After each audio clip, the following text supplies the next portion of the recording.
My name is Kevon Beckwith. I appreciate the opportunity to present at this wonderful clinic. Just a little bit about myself. I'm currently the defensive line coach at Stephen F. Austin University in Nacogdoches, Texas, under Coach Kobe Carthel. And Mike Moose is our defensive coordinator. Man, looking forward to getting into that scheme and this program.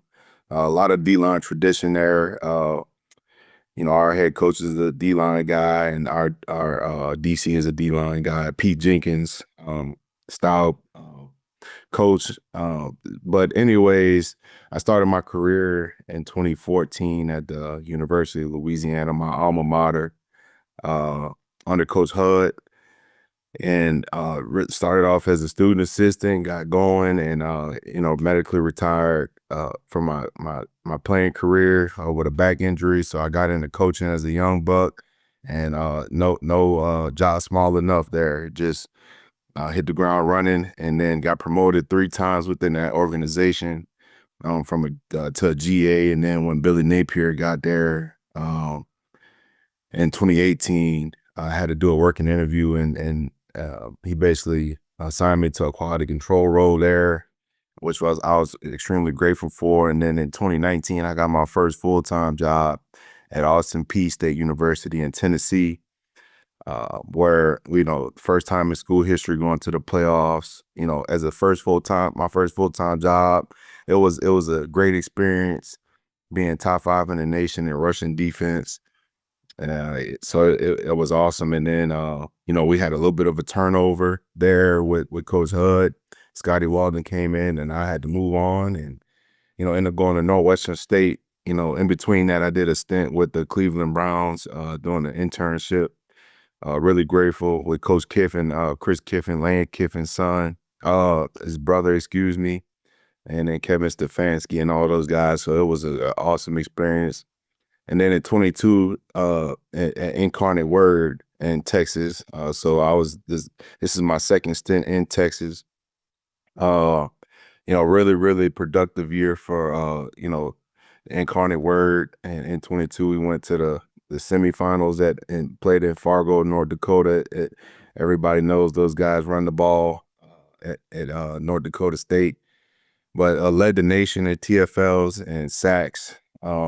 At that stop right there, and then just having a really productive year. And then in 23, I took the job at Southeast Missouri State with Coach Took and Coach Kuhn as the DC. In between that, did a fellowship with Saskatchewan and the CFL. Once again, learning a lot. Just a different 12 guys on the field, receivers running from 10 yards deep and attacking DBs, and playing on a little bit more of a soccer field. So it was just, being able to see that type of football was awesome. And then last year, 2024, it was in Philadelphia, Pennsylvania with, like I said, Coach Drayton at Temple University, where once again, man, just a phenomenal experience, that city, Philadelphia. And then obviously we didn't win enough games there, and then had to move on. So we just finished out a 22-hour move down to Texas, getting to Stephen F. Austin, man. Number one thing, just some advice in terms of off the field. You can see just bouncing around in my career, and one thing that I found to be the most important thing is surrounding yourself around tremendous human beings. And I know Rick, Coach Ross, and just the caliber of human beings here. That was something that I was searching for, along with getting closer to home. I'm from New Orleans. So that's just at any, this is life. It's a business, but it's also life. So anytime I get to pour into, not only the players but coaches, man, I'm more than willing to do that. So now, still talking about hand placement, but now we want to lock these guys out.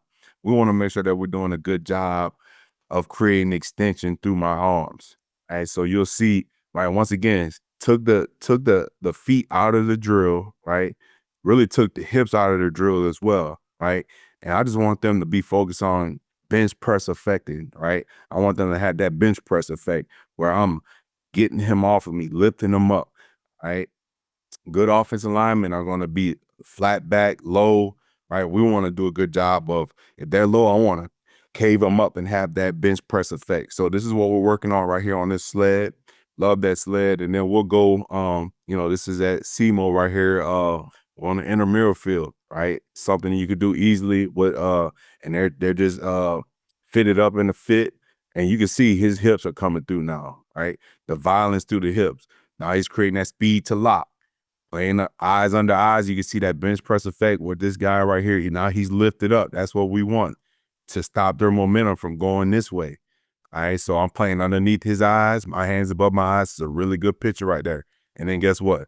I got my hands right, torquing off that inside foot. Want to stay a little lower than what he is right now. Boom. And then arm over, being ready for a play to be made right there. Really nice job by 9-5. All right, so then as the progression goes on, right, these guys start understanding my eyes are important, hand placement is important. I'll start to incorporate the bottom half of the drill, right, the bottom half of the technique, which is now my hips, right? Not just incorporating the feet just yet. You'll see the hips come through now, bam, right? Eyes under eyes, hands above my eyes, right? So that's what we're looking for. Now, one thing I don't like right here, we talk in terms of all the way from the stance. Eyes up, neck on a brace. Eyes up, neck on a brace. You can see where his eyes are going, right? Pay attention to this stuff as a coach, man. And he's going to get 2 reps right here, right? And you should be giving him clues and buzzwords right now. Hey, eyes up, neck on the brace. Eyes up, neck on the brace. All right. So as he gets his second rep, eyes up, neck on the brace. Boom. Right, doing a better job with his eyes up and keeping that neck on the brace. Could do a little bit of, he wants to float down with those eyes. But man, just man, be on him about being as perfect as possible in terms of technique. And then we'll work this one-man sled. I like these sleds that don't have a pad on them, especially the pads that really don't have nothing to grab, right? So we're talking in terms of stabbing and grabbing and going from speed to lock. All right, so these, you don't have any choice but to grab these. They would call it just a big orange, right? You got to grab this sled, this steel, or your hands will go off of it or through it, right? You got to be paying attention to detail, right? A little bit more upright than I like, but eyes up, neck on the brace. We got our hands above our eyes. We're playing. If we did a good job, we're lifting him up, and then now, right, once again, torquing off that inside foot, arm over release, being ready to make a play on the ball carrier. Nice job. All right, so we're in our goal line package, right? This is a 4-eye right here, right? 88, paying attention to him, right? Now we're talking in terms of speed to lock. This is what we're talking about, lifting a guy up, right? Getting that full extension, eyes under eyes, hands above my eyes. And then now they run play action. We're chasing the quarterback. We're in the red, we're deep into the deep red zone, and we got the quarterback on the run, right? Out of bounds, good. Now in game, I stop at UL Lafayette. This is what we're talking about in terms of playing through my hands. All right, boom. Looking at this 5 technique. You got outside zone release, a radical release, right? Sit them down, right? Put them through the ground, right? And then go make a play on the ball carrier, right? This is why we finish every drill like that. All right, looking at speed to lock, right? So stay cool, 50-58 right here. He is 260 pounds going against a 330. You can see right now there at the junction point, my hairline is under his chin, eyes under eyes, hands above my eyes, right? Inside hand placement, right? You can see the size difference right now. I'm lifting him up, boom, and creating that speed to lock. Now my eyes are under his eyes, my hands are above my eyes, right? And I'm able to control the block from there. That's a nice job, all right?